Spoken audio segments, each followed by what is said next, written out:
Richard Thompson stepped out of his luxury hotel in London, adjusting his expensive watch and smoothing down his designer suit.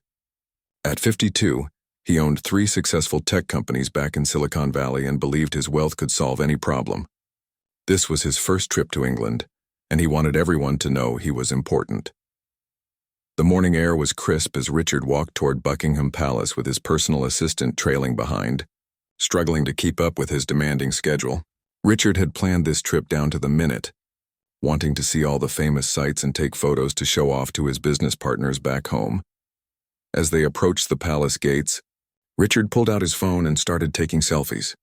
The ornate iron gates and the majestic building behind them would make perfect backgrounds for his social media posts. He had over 50,000 followers who loved seeing his lavish lifestyle. "Get a picture of me with those guards," Richard commanded his assistant, pointing toward the 2 royal guards standing perfectly still in their red uniforms and tall black hats. The guards stood like statues, their faces showing no emotion as tourists gathered around them. Richard walked closer, ignoring the rope barriers that kept visitors at a respectful distance. He wanted the perfect shot, something that would get hundreds of likes and comments. Other tourists watched as he stepped over the rope, but Richard didn't care about rules that applied to ordinary people. "Smile for the camera," Richard said loudly to one of the guards, waving his phone in the air. The guard remained motionless, staring straight ahead as he had been trained to do. Royal guards were famous for never breaking character, no matter what happened around them. This annoyed Richard greatly. He was used to getting attention wherever he went. Back in California, people recognized him and treated him like a celebrity. Restaurant owners gave him the best tables, and shop managers personally attended to his needs. But here this guard was completely ignoring him. "I said smile," Richard repeated, his voice getting louder and more demanding. Several other tourists turned to look at the commotion. Some pulled out their own phones, sensing that something interesting was about to happen. The guard continued to stare straight ahead, not even blinking. His training had prepared him for all kinds of distractions, from crying babies to rude tourists. He had stood guard during rainstorms, heat waves, and countless interruptions, never once breaking his professional composure. Richard's face began to turn red with anger. He wasn't used to being ignored, especially by someone he considered to be just a person in a costume. In his mind, these guards were nothing more than actors putting on a show for tourists like himself. "Do you know who I am?" Richard shouted, stepping even closer to the guard. "I could buy and sell this whole place." His assistant tried to pull him back, whispering urgently that they should leave, but Richard pushed her away. The crowd of tourists grew larger, with people pointing and whispering among themselves. Some visitors from other countries looked embarrassed by Richard's behavior, while others seemed excited to witness such drama. Richard reached into his jacket and pulled out a thick roll of cash, waving it in front of the guard's face. "Maybe this will get your attention," he said with a sneer. "I bet you don't make in a year what I spend on lunch." Still, the guard remained perfectly still. His eyes never moved, his expression never changed. This level of discipline had taken years to develop, and he took great pride in his ability to maintain his post no matter what challenges arose. That's when Richard completely lost his temper. In a moment of pure rage and entitlement, he did something that shocked everyone watching. He spat directly at the guard's face, the saliva hitting the man's cheek and slowly dripping down onto his pristine red uniform. The crowd gasped in horror. Several people started recording with their phones, capturing the disgusting act from multiple angles. Even Richard's assistant covered her mouth in shock, unable to believe what her boss had just done. The guard's jaw tightened slightly, the only sign that he had registered what happened. But he remained in position, even as the spit continued to slide down his face. His training had taught him to endure far worse than this, though such extreme disrespect was thankfully rare. Richard stood there feeling satisfied with himself, thinking he had finally gotten a reaction. He didn't notice the angry murmurs from the crowd around him, or the way his assistant was frantically texting someone on her phone. He was too busy enjoying what he thought was his moment of victory over someone who had dared to ignore him. What Richard didn't know was that this particular guard was not just any ordinary soldier. Behind that stoic expression and formal uniform was someone with connections that reached far beyond the palace walls. The guard's family had served the royal household for generations, and his network of contacts included some of the most powerful people in British society. More importantly, Richard had no idea that his entire outburst had been captured on multiple phones and security cameras. In today's connected world, such behavior would not stay hidden for long. The videos were already being uploaded to social media platforms, where they would soon reach millions of viewers around the globe. As Richard finally walked away, still boasting about how he had shown that guard who's boss, he remained completely unaware that his life was about to change dramatically. The wheels of consequence were already in motion, set in place by his own arrogance and disrespect. The guard continued his duty, maintaining his position despite the humiliation he had just endured. But inside, he was already planning how to handle the situation through proper channels. Richard Thompson had just made the biggest mistake of his privileged life, and he would soon discover that actions have consequences, especially when those actions are witnessed by the world. Within 30 minutes of the incident, the first video appeared on social media. A teenage tourist from Germany had captured the entire confrontation on her phone, from Richard's demanding behavior to the shocking moment when he spat on the guard. She posted it with the caption, "Disgusting American tourist disrespects royal guard at Buckingham Palace." The video spread like wildfire across multiple platforms. Twitter users retweeted it thousands of times, adding their own comments of outrage and disbelief. Facebook groups dedicated to British culture shared it with angry reactions. Instagram influencers reposted it to their stories, expressing shock at such disrespectful behavior. Meanwhile, Richard was completely oblivious to the storm brewing online. He had moved on to his next tourist destination, the Tower of London, where he continued his demanding behavior with tour guides and staff. His assistant kept checking her phone nervously, watching the view counts climb higher and higher on the videos, but she was too afraid to tell Richard what was happening. Back at Buckingham Palace, other guards had heard about the incident through their communication channels. Word spread quickly among the security personnel and palace staff. The guard who had been spat upon, whose name was James Morrison, was finally relieved of his duty and allowed to clean himself up. James had served as a royal guard for 8 years, following in the footsteps of his father and grandfather before him. His family had a proud tradition of military service, and he had never experienced such blatant disrespect during his entire career. But James was not just any guard. He came from a family with deep connections throughout British society. His older brother worked as a senior advisor to several members of Parliament. His cousin was a successful barrister who had represented high-profile clients in international courts. His uncle held a senior position in Britain's intelligence services. The Morrison family had spent generations building relationships and earning respect throughout the highest levels of British society. As James changed out of his soiled uniform, he received dozens of text messages from family members and friends who had already seen the video online. His brother called immediately, his voice filled with anger and concern. "James, I've seen what happened. This cannot go unanswered. That man needs to learn there are consequences for treating people this way." The video quality was crystal clear, showing Richard's face perfectly as he made his demands and then committed his disgusting act. Internet users quickly began trying to identify him, sharing screenshots and asking if anyone knew who this arrogant American tourist was. It didn't take long for someone to recognize him. A tech industry journalist from San Francisco saw the video and immediately recognized Richard Thompson from various business conferences and magazine articles. She posted his name and company information along with the comment, "This is Richard Thompson, CEO of Thompson Tech Solutions. Absolutely disgusting behavior representing American tourists abroad." Once Richard's identity was revealed, the story exploded even further. Business news websites picked up the story, running headlines like "Tech CEOs Shocking," "Behavior at Buckingham Palace Goes Viral," and "Silicon Valley. Executive Spits on Royal Guard in Viral Video." The story was no longer just about rude tourist behavior. It had become a business scandal. Richard's 3 companies started receiving angry phone calls and emails from customers and business partners. Social media users flooded the company's official accounts with the video and demands for Richard to be held accountable. Several major clients began questioning whether they wanted to continue doing business with someone who had shown such appalling behavior. The video was also picked up by major news networks, CNN, BBC, Fox News, and other international broadcasters featured the story on their evening programs.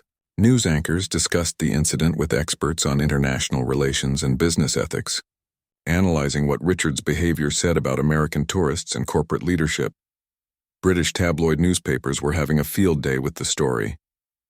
The Daily Mail ran a front-page story with the headline "Yank Spits on Guard," along with large photos of Richard and stills from the video. The Sun newspaper created a timeline of events and published background information about Richard's business empire and personal life. Social media. Influencers and celebrities began weighing in on the controversy.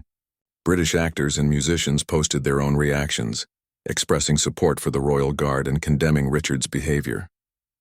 American celebrities tried to distance themselves from Richard's actions, with many posting apologies on behalf of respectful American tourists. The hashtag #RespectTheGuard began trending worldwide, with millions of people sharing their own positive experiences with Royal Guards and British hospitality. Counter hashtags like #Ugly American Tourist and Thompson Shame also gained momentum, keeping the story in the public eye for days. Richard's personal social media accounts were discovered and flooded with angry comments. His Instagram posts showing off his luxury lifestyle now seemed even more offensive to viewers who had seen how he treated working people. His Twitter account had to be temporarily deactivated due to the volume of negative responses. The story reached international diplomatic circles when the American ambassador to the United Kingdom received inquiries from British officials about the incident. While it wasn't officially a diplomatic matter, the ambassador was concerned about the negative impact on American-British relations and began making discreet inquiries about Richard's background. Meanwhile, James Morrison was receiving overwhelming support from people around the world. A crowdfunding campaign was started to send him and his family on a vacation, raising thousands of pounds in just hours.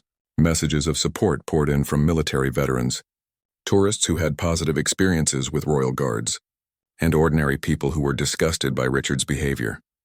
But the real consequences were just beginning to unfold. Richard's arrogant display had not only humiliated a dedicated public servant, but had also revealed his character to the entire world.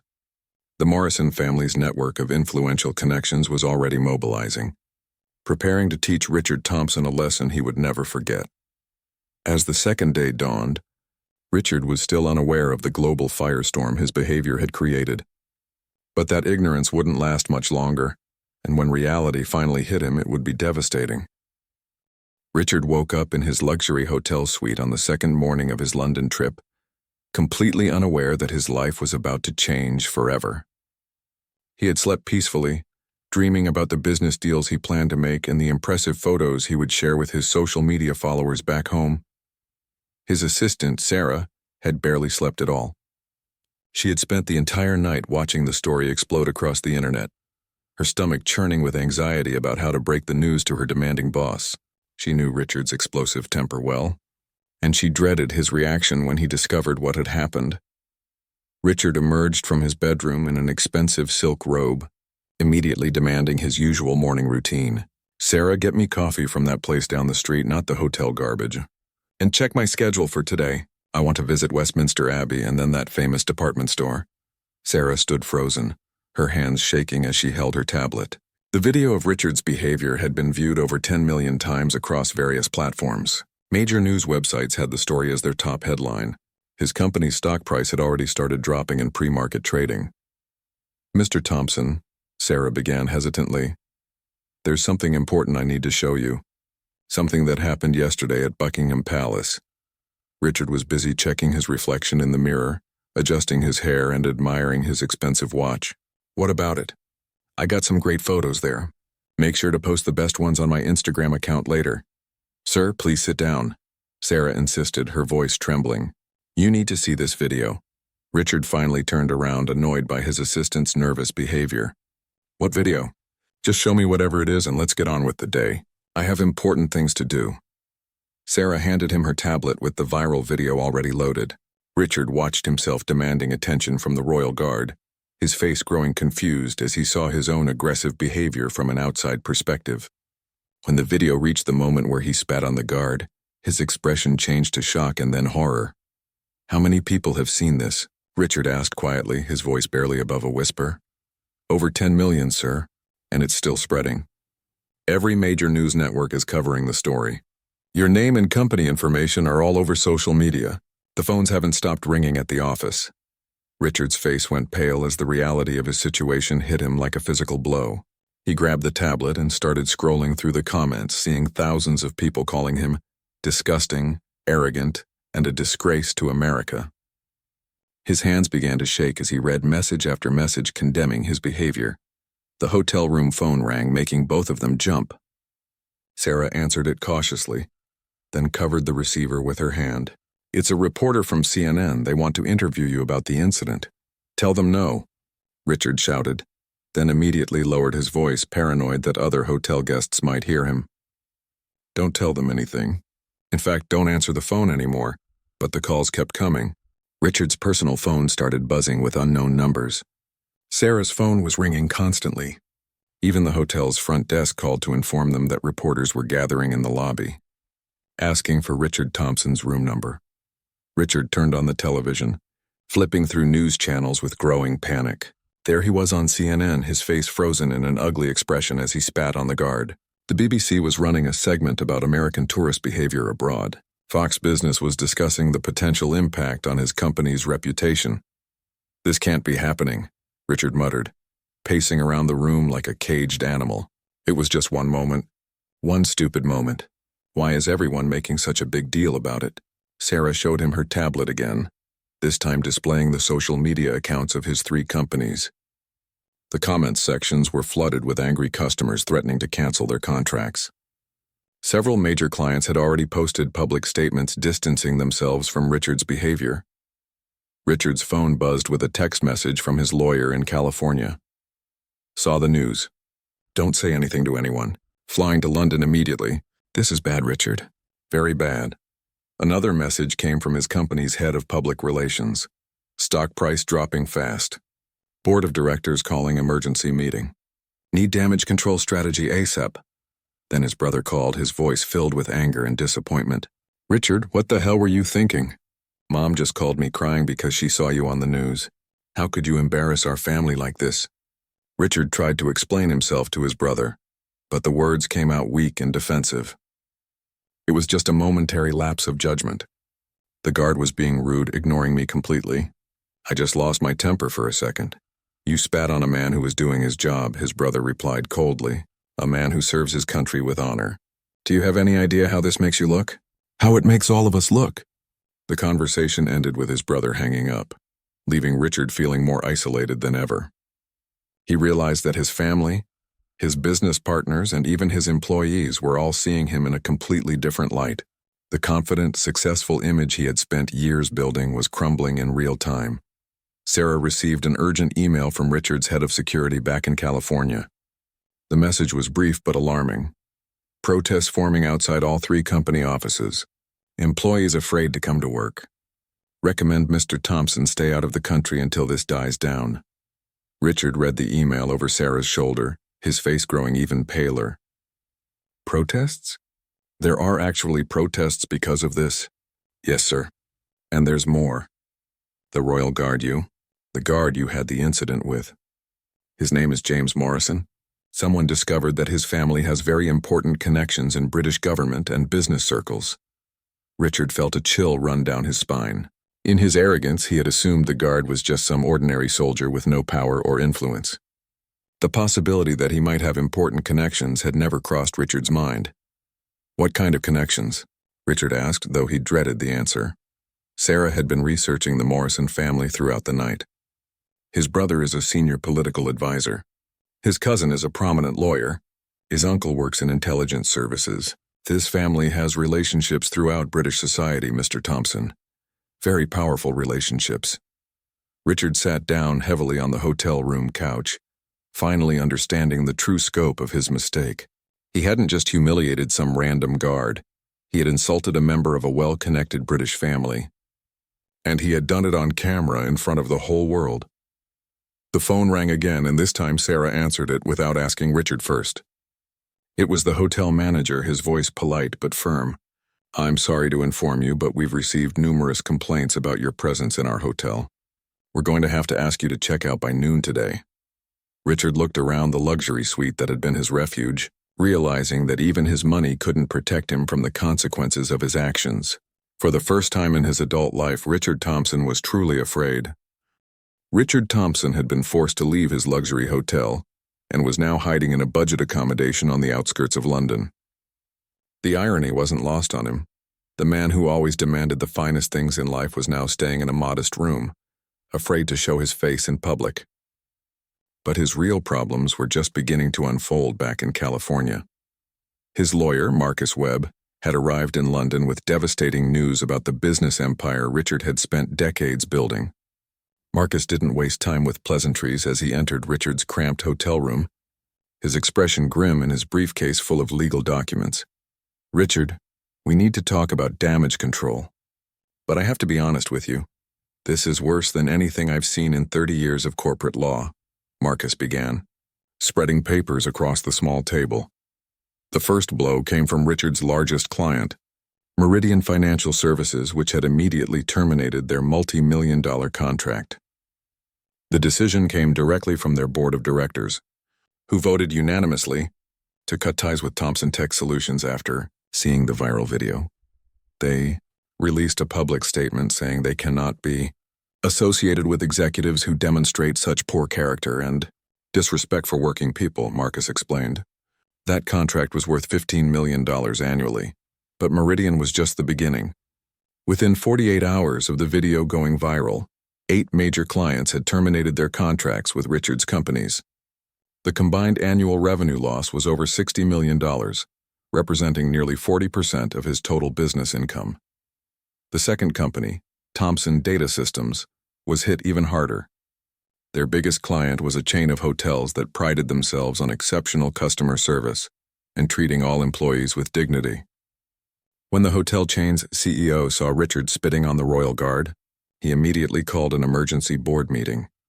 "We cannot work with someone who treats service workers like that," the hotel CEO announced in a press conference.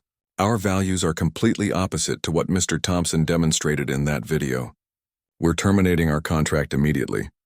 Richard's third company, Thompson Security Solutions, faced a different kind of crisis. Several government agencies that used their services began questioning whether someone with such poor judgment should have access to sensitive security contracts. The background check requested by Robert Morrison was yielding uncomfortable results about Richard's business practices. "The Department of Homeland Security is reviewing all your government contracts," Marcus informed Richard. "They're concerned about your judgment and whether you can be trusted with sensitive information. 2 contracts worth $12 million are being suspended pending investigation." The stock price of Thomson Tech Solutions, the only publicly traded company in Richard's empire, had crashed by 60% in just 3 days. Investors were panic selling their shares after seeing the video and reading about the canceled contracts. Financial news networks were calling it one of the fastest corporate collapses triggered by personal behavior. Richard's employees were suffering too. Many had worked for his companies for years, building careers and supporting families through their jobs. Now they faced uncertainty as major clients abandoned the companies and stock options became worthless overnight. Several department heads from Richard's companies had flown to London to discuss the crisis in person. They gathered in Richard's hotel room, their faces showing a mixture of anger, disappointment, and concern for their own futures. "Richard, people are resigning left and right," explained Jennifer Walsh, his head of human resources. "Our best employees are getting job offers from competitors. They don't want to be associated with this scandal." The head of sales, Michael Chen, had even worse news. "We've lost 3 more major clients today. Companies that have worked with us for years are terminating contracts. They're saying the negative publicity is affecting their own brand reputation." Richard tried to argue that the business crisis was an overreaction to one moment of poor judgment. But his executives weren't buying it. They had watched the video multiple times and were genuinely shocked by their CEO's behavior. Many admitted they were embarrassed to tell people where they worked. "This isn't just about the video," Jennifer explained bluntly. "People are looking at how you've managed the companies over the years. Former employees are coming forward with stories about your temper, your treatment of staff, your demands for special treatment. The video just confirmed what many people already suspected about your character. The legal problems were mounting as well. Marcus Webb explained that several former employees were considering lawsuits, encouraged by the viral video that seemed to prove Richard's pattern of disrespectful behavior.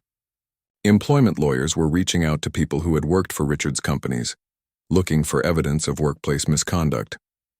There's also the possibility of defamation lawsuits, Marcus warned. Some of the statements you made in interviews after starting your companies could be seen as false or misleading in light of this incident. Your credibility as a business leader has been completely destroyed. The financial damage was staggering. Richard's personal net worth had dropped by over $100 million in less than a week. His companies were hemorrhaging money as contracts were canceled and legal fees mounted.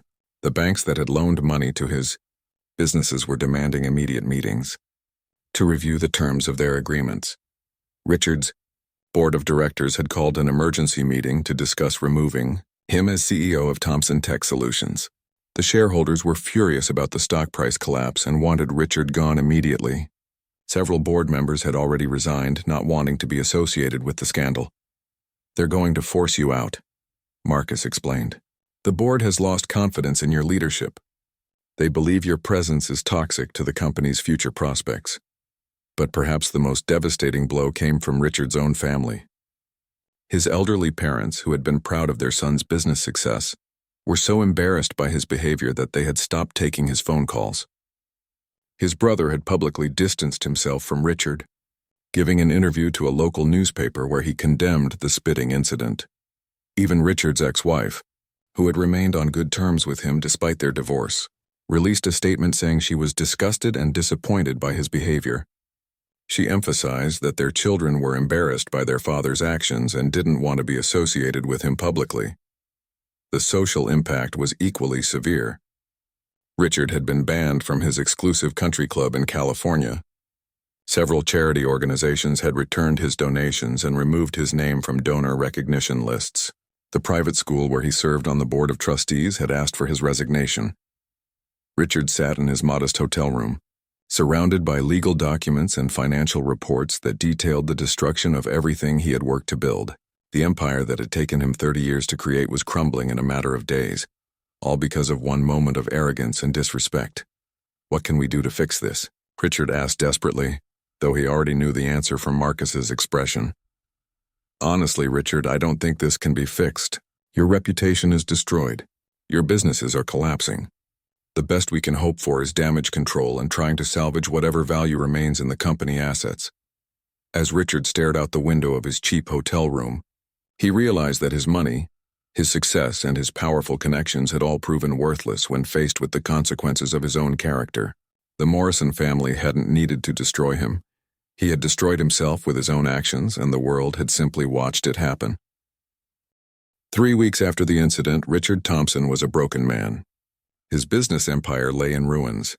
His reputation was destroyed, and he had become a global symbol of arrogance and entitlement. He had been staying in increasingly cheaper accommodations around London, too ashamed to return home and face the media circus that awaited him in California. On a cold, rainy Thursday morning, Richard found himself walking aimlessly through Hyde Park. He had lost weight from stress and poor eating. His expensive clothes hung loosely on his frame, and his once perfect hair was unkempt. The confidence and swagger that had defined him for decades had completely disappeared. Richard was so lost in his misery that he almost didn't notice the man sitting alone on a bench, feeding pigeons from a small bag of breadcrumbs. When he looked up, his blood ran cold. It was James Morrison, the royal guard he had spat on, dressed in civilian clothes and enjoying a peaceful morning in the park. For a moment, Richard considered turning around and walking away, but something stopped him. Perhaps it was guilt, curiosity, or simply the need to face the consequences of his actions directly. He approached the bench slowly, his heart pounding with anxiety and shame. James looked up as Richard approached, his expression calm and unreadable. There was no anger in his eyes, no hostility, just the same quiet dignity he had displayed while standing guard at Buckingham Palace. He gestured to the empty space on the bench beside him. "Mr. Thomson," James said quietly, "please sit down." Richard hesitated, surprised by the polite invitation. He had expected anger, confrontation, or at least coldness from the man he had humiliated in front of the world. Instead, James seemed genuinely willing to have a conversation. "I saw you walking," James continued, tossing another handful of breadcrumbs to the pigeons. "You look like a man who needs to talk." Richard sat down carefully, maintaining some distance between them. For several minutes, neither man spoke. The silence was heavy with unspoken emotions and the weight of everything that had happened since their first encounter. "I suppose you're happy about what's happened to me," Richard said finally, his voice barely above a whisper. James turned to look at him, studying Richard's haggard appearance and defeated posture. "Actually, no. I'm not happy at all. What I see is a man who has lost everything, and that brings me no joy." Richard was stunned by this response. He had expected gloating, satisfaction, or at least indifference.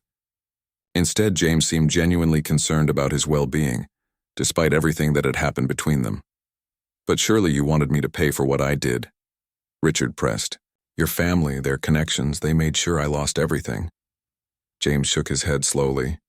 "My family didn't destroy your businesses, Mr. Thompson. They simply made sure that people knew who you really were. The rest was your own doing, built up over years of treating people poorly." The truth of this statement hit Richard like a physical blow. He realized that James was right. The video had simply revealed his character to the world, and people had responded accordingly. His businesses had failed because clients, employees, and partners didn't want to work with someone who treated others with such disrespect. "I've lost everything," Richard admitted, his voice breaking. "My company's, my reputation, my family's respect. I don't even know who I am anymore without all of that." James continued feeding the pigeons, considering his words carefully. "Maybe that's not entirely a bad thing. Sometimes we need to lose everything we think defines us before we can discover who we really are underneath." Richard looked at James with confusion. "How can you be so calm about this? So kind to me? I humiliated you in front of the entire world." "You did," James agreed. "And it hurt more than you probably realize. But holding on to anger and seeking revenge would only hurt me more. I've learned that dignity isn't about how others treat you. It's about how you choose to respond." They sat in silence again, watching the pigeons gather around their feet.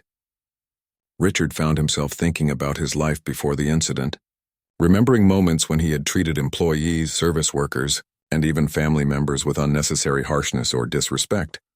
"I wasn't always like this," Richard said suddenly. "When I started my first company, I was different. I cared about my employees, treated people well.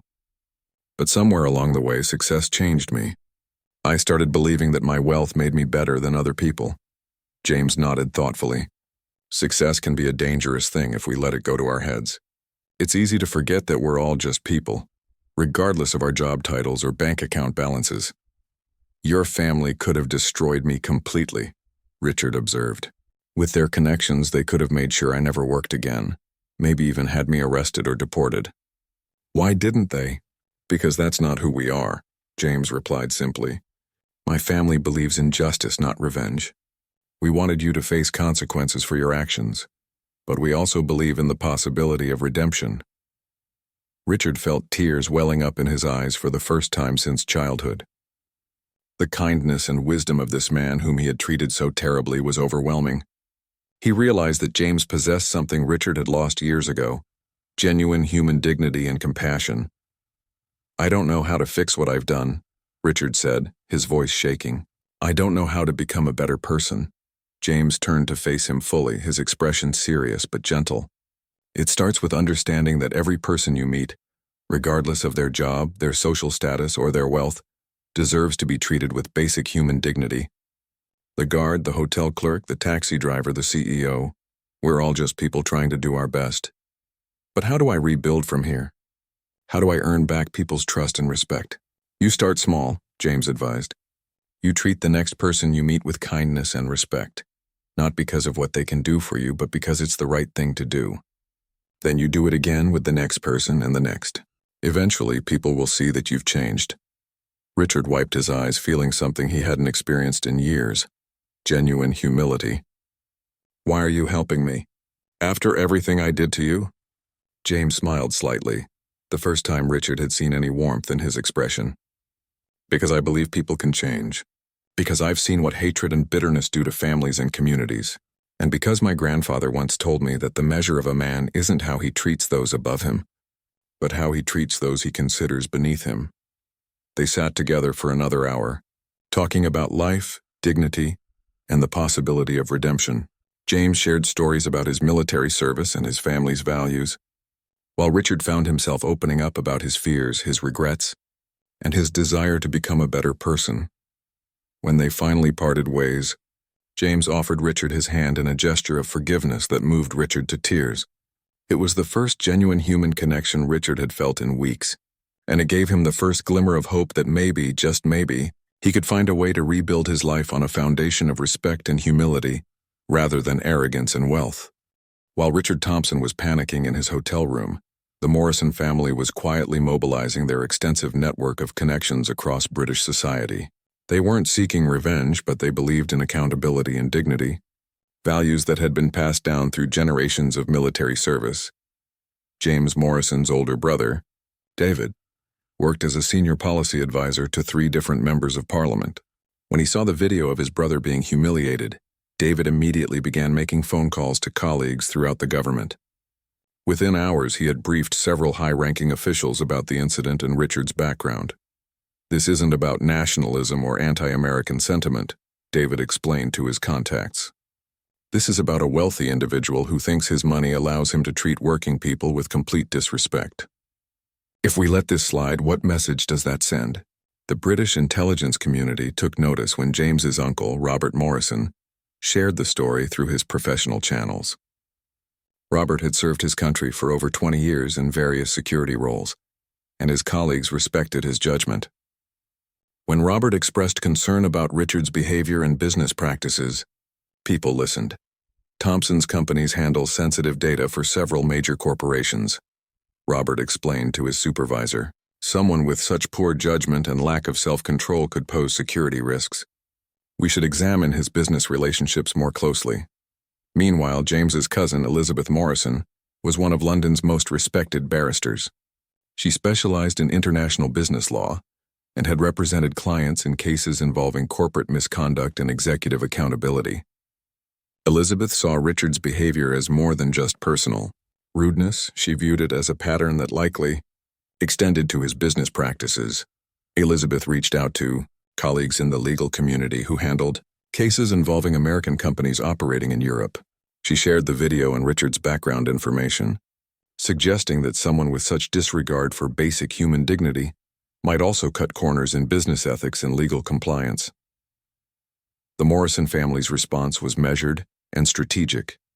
They weren't interested in creating a media circus or engaging in public confrontation.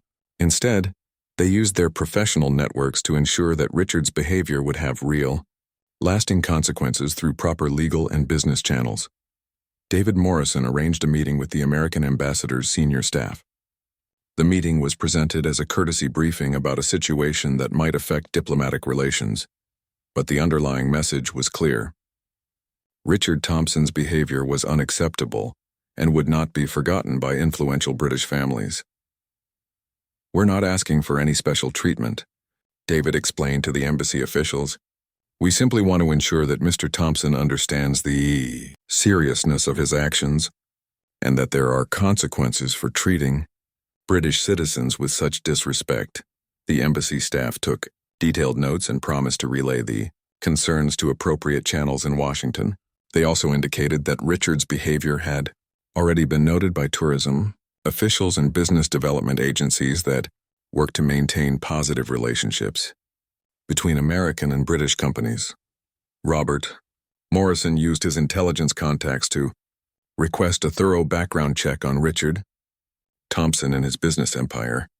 The investigation wasn't punitive, it was presented as a routine security review of a foreign national who had demonstrated poor judgment in a public setting. The background check revealed several interesting details about Richard's business practices. His companies had been involved in minor regulatory violations in California, including workplace safety issues and environmental compliance problems. There had also been several lawsuits from former employees alleging hostile work environments and discriminatory treatment. Elizabeth Morrison began reaching out to her international legal network, sharing information about Richard's companies with colleagues who specialized in corporate accountability. She made it clear that any future legal issues involving Thompson's businesses would receive extra scrutiny from the British legal community. Character matters in business relationships, Elizabeth explained to her partners. Someone who would spit on a working person in public probably treats his employees and business partners poorly as well. We should be cautious about any future dealings with his companies. The Morrison family's efforts were coordinated but subtle. They weren't seeking publicity or trying to destroy Richard's life.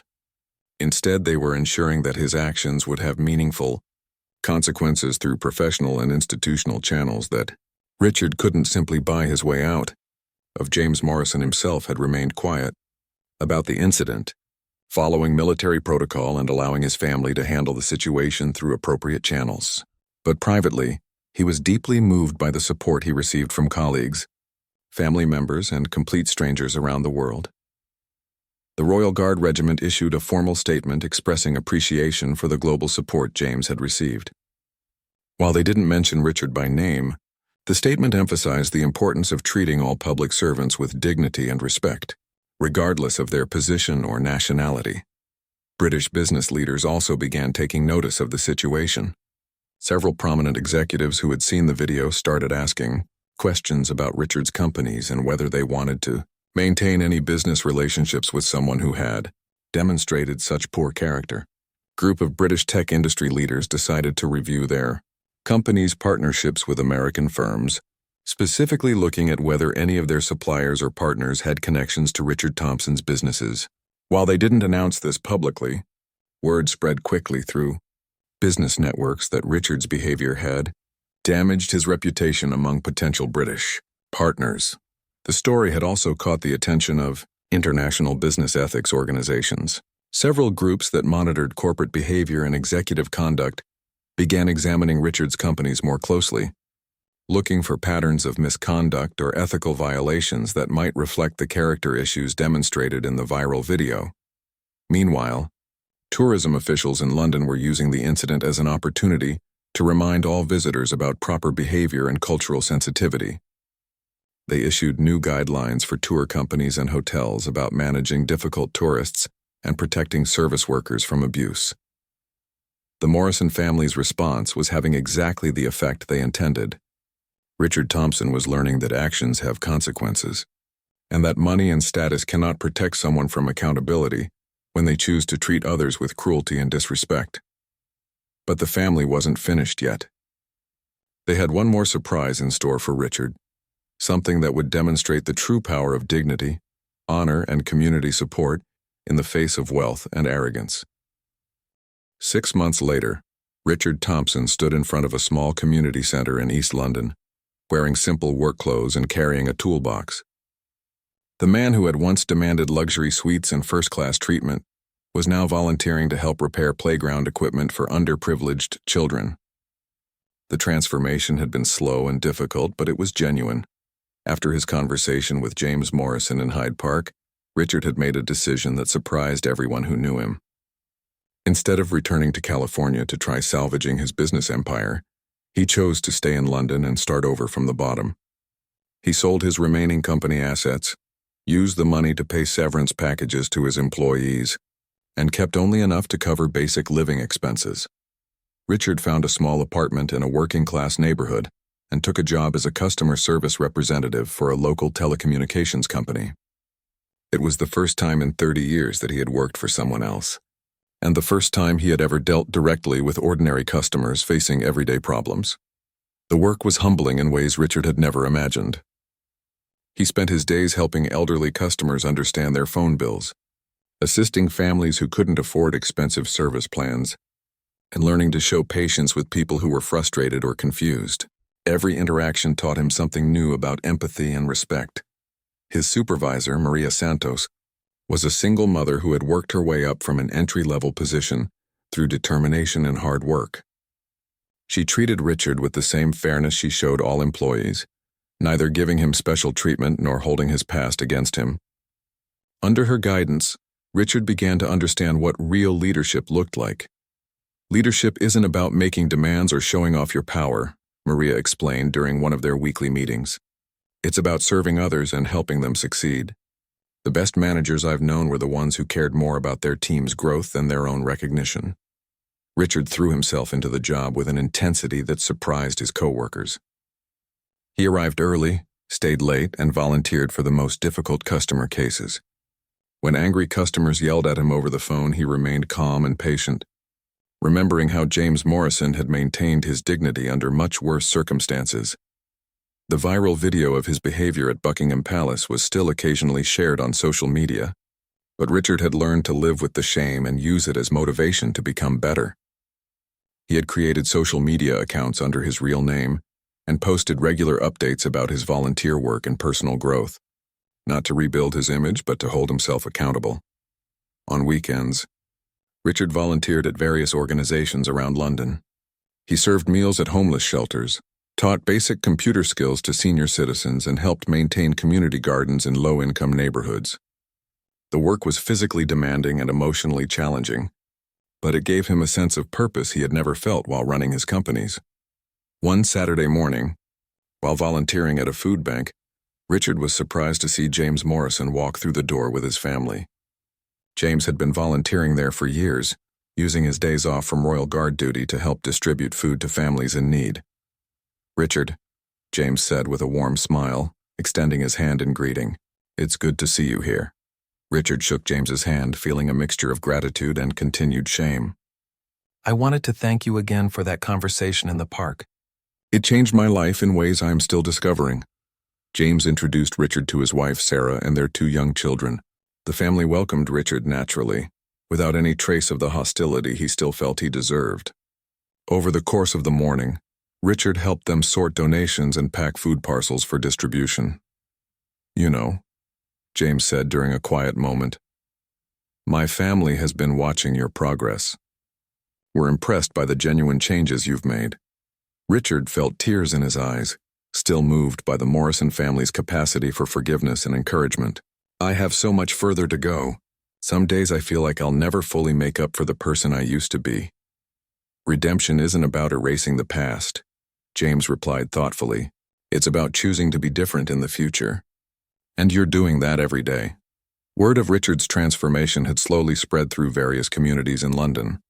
The story of the arrogant American businessman who had lost everything and chosen to rebuild his life through service began appearing in local newspapers and community newsletters.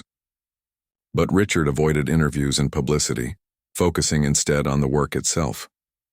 His former employees back in California had been watching his progress through social media. Several reached out to express surprise and, eventually, respect for the changes he had made. Jennifer Walsh, his former head of human resources, sent him a message saying, "I never thought I'd see this day, but I'm proud of who you're becoming." Richard's relationship with his family remained strained but was slowly improving. His brother had visited London to see for himself whether Richard's transformation was genuine. After spending a week watching Richard at work and volunteering, his brother admitted that he was seeing a completely different person. "You're not the same man who spat on that guard," his brother said before leaving. "I'm not ready to forget everything that happened, but I can see you're trying to become better. That's something." Richard had also reached out to former employees who had been hurt by his previous behavior. He wrote personal letters of apology to people he had treated poorly, not asking for forgiveness but simply acknowledging the harm he had caused and expressing genuine remorse. Some people accepted his apologies while others remained skeptical or angry. Richard learned to accept both responses with grace, understanding that he had no right to expect forgiveness and that some relationships might never be repaired. As the 1-year anniversary of the viral video approached, Richard reflected on how completely his life had changed. He was earning less money than he had in decades, living in a small apartment and doing work that his former self would have considered beneath him. Yet he felt more fulfilled and at peace than he ever had while running his business empire. Richard had learned that true success wasn't measured by wealth or power, but by how you treated other people and what you contributed to your community. He understood now that dignity came not from demanding respect, but from earning it through consistent actions and genuine care for others. The man who had once spat on a royal guard out of arrogance and entitlement had become someone who spent his days helping others and serving his community.